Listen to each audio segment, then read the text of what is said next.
So what are some of the other things that are happening in the structure of education now that are that's not really helping kids in the long run? You've outlined a few of them now, which are critical. What are some other things that are happening? Well, I think, the one size fits all is the bad plan. Right.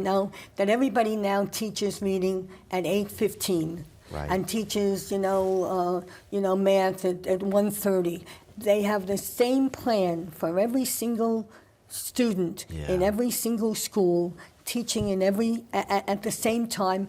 And now in different schools you have different books, so they have different assignments. Right. But everybody in the same school teaches the same subject at the same time. Right. And that stifles creativity and imagination. Because each child, comes at it differently.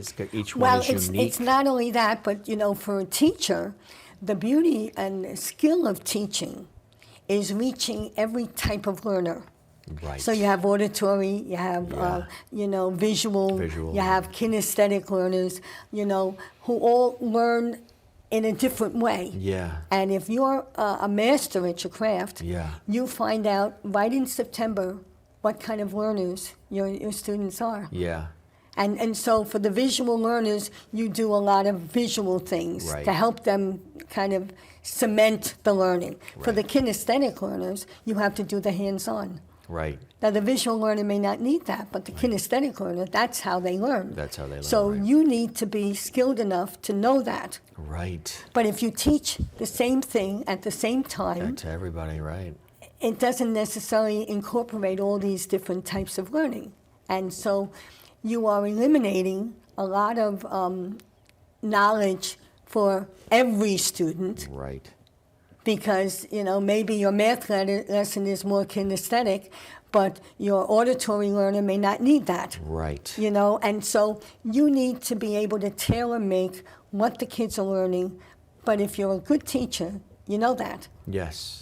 And you know that, and you know the students that are very good in reading, and you know the students that are very good in math, but you also know the students that are struggling in both of them, and you need to give them support. So you don't want the very good math student to be sitting for 15 minutes while the struggling student is trying to catch on. Right. You want to provide, but that's the skill and the benefit of being a good teacher. You know that, you see that, you're able to group the kids in those kinds of groups so that they will help each other and assist each other.